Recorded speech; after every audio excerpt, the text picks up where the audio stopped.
Hello, I'm Matthew Wallinger, WGHS News. Today we'll be covering the biggest stories this morning at 9. As you look around, you can see the prehistoric people's training paths and the early Neolithic people farm in the distance. You can see the trading centers where they would meet up and exchange food and clothing and any goods they were able to produce on their travels.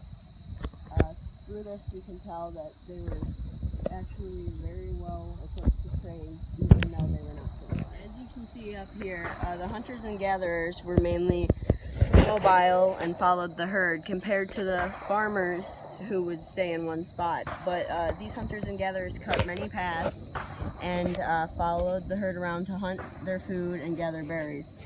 The females would mainly gather the berries from the sides of the trails, while the hunters and gatherers would follow the herd and wait for them to catch up. This is where the ancient hunters and gatherers would get their water from, clean themselves off, fish, and try and find a good source of food. These are also where the early nomads that we will be going to their farm in a second to compare their life to the hunters and gatherers would do all the same. This is one of the worn down trails the ancient nomads and settlers would walk down to get their water and their supplies with the forest on either side. Here you can see the ancient fire pit that we just found, but we'll have more on that in a minute with Matthew Alginger. And then behind us, the field that we were just in with all the hunting trails in them. And then over here, you can see the ancient farm that we found. That is a really good way to continue talking about the differences between the hunter and farmer societies. The farmers stayed in one place and generally had huge fields of crops that they planted and harvested. Now this is a relatively small one compared to what we were used to finding out on the field, but it's still a perfect example of how the field stays tilled through all this season.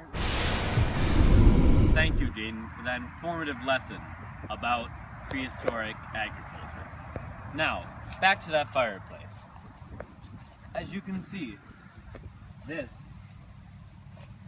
was a fireplace used by the prehistoric people. You can tell it was because of the clay bricks that they used. We don't use bricks like these anymore, so you can tell that it's from that period. You can also tell that it's so old because of the growth happening inside of it. This is a very rare plant.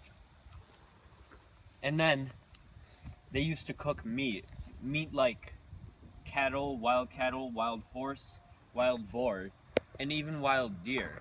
They would cook lots of things in here. It was basically the center of the village. Oh, and if you look over there, you can see a deer right now. That's the herds. That's part of the herds that hunters and gatherers used to follow in prehistoric times. Thank you, Matt, and thank you, Jaden. Wow, isn't it just amazing that field and that fireplace are still there, even after all these years? Well, now we're going to go back to Jaden to take a look on how early hunters would have gotten their meat.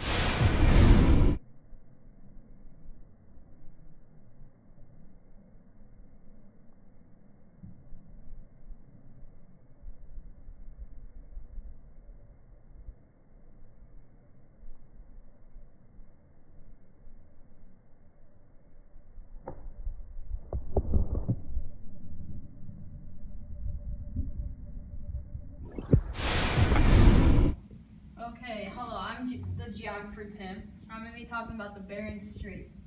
The Bering Strait happened, well, it was just created, but most of the Indians and cavemen started right here in Africa. And they moved through up North Africa, through Egypt. Some people stayed though in Africa because of the Fertile Crescent, so they could start farming. So they moved up, some moved up through Europe, And then some just moved up here to start farming again. And some moved up Asia, through Russia, to the Bering Strait, and then came out up here in North America to start their tribes and living. That's why all the people moved, and then people moved on to South America due to climate change. Thank you, Matt. Now, as your resident art and architectural historian, my job is very simple. I've already gone through the architectural part, which was the fireplace. Now I'm going to teach you about the art. If you look behind me, you can see a world map. It shows every single country in the entire world. I'm going to be talking about cave paintings. Cave paintings can be primarily found in regions of Asia, in places near Alaska because of the Bering Strait, and then they can also be found in Europe quite often. Now, what is a cave painting? A cave painting is a drawing on the inside of a cave, as the name would suggest. And then, what makes it special is because it's how old it is. Some cave paintings can be traced back to 40,000 years ago. It's crazy. Cave paintings usually depict the game that the hunters and gatherers would go for. It'd be large game like antelopes and woolly mammoth. Oftentimes they would be depicted as pregnant animals, which could mean that it was a sign of a blessing of fertility. Still on the topic of cave paintings, these beautiful pieces of art you see behind me, there's no true set idea of what they were for, but many historians believe that they were for religious or government purposes, or maybe just for good luck. Thank you, Matt. And now let's head over to our resident political scientist, Noah Annabelle, to see what he has to say about government in prehistoric times. Hello, I'm Noah Annabelle, the resident political scientist at this new station. I want to be talking about the little forms of government they had in the prehistory to Neolithic age. We start out with basically tribes. Each tribe had a set of rules based on the religion that they had, such as gigantic animals making the world, such as the Native Americans in America. But the strongest person in these tribes would normally become the leader. They had almost complete control over what happened. Not much else is known. They just took this off of artifacts that they have found and cave drawings. Wow, that's just amazing. Thank you for that, Noah. Now, finally returning from a series of some of the most successful digs in history, we have Raul Sherman here to talk to us about what he found on his expeditions. Hello, I'm Raul Sharma, the lead archaeologist of prehistory topic. Today I'm going to talk about the social, religion, and burial and the artifacts of this time period. For background information, I'm going to tell you about the human origins. The human origins started in Africa and moved on to other countries, which led to the nomads of America. The nomads of America traveled in small groups or tribes. They hunted for food and never stayed in one place until the Neolithic Revolution. Some religion has been proved due to the human sacrifice found in Europe. Also, they have found structures that are aligned with the sunsets and solstices. Many burial sites that have been discovered have been found with figurines and personal belongings. The Iceman was found in the Alps, frozen and well preserved.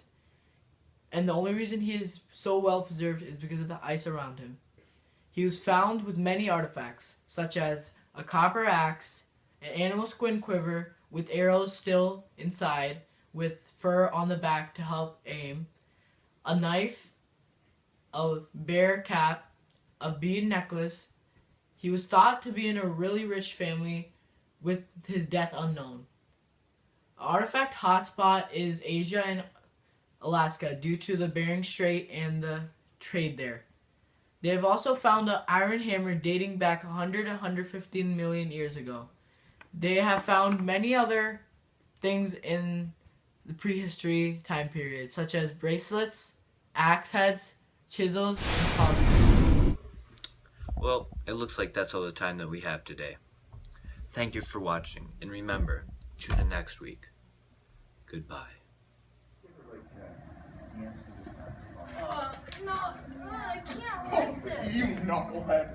Hi, Billy Mays here with another amazing new product, the wheel. Start off your new 10,000 BC year with this amazing product.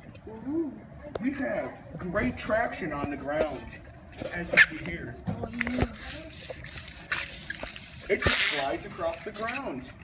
Don't struggle anymore trying to fit your silly square objects across.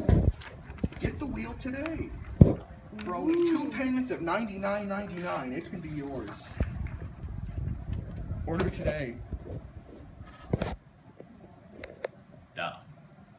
I am Vladimir Putin, as you already know. Recently, the US of A tried to take artifacts from my mother country, Russia. If you do this again, you, many of the people you know, will no longer have to ever worry about ever taking anything ever again. But you can buy them for only 3 payments of $19.95. Look at this. See this? You can buy clay pots. You can buy hammers. With a clay pot, you can hold so many things.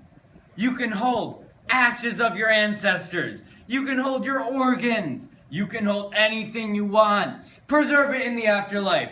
Destroy the competition in holding water.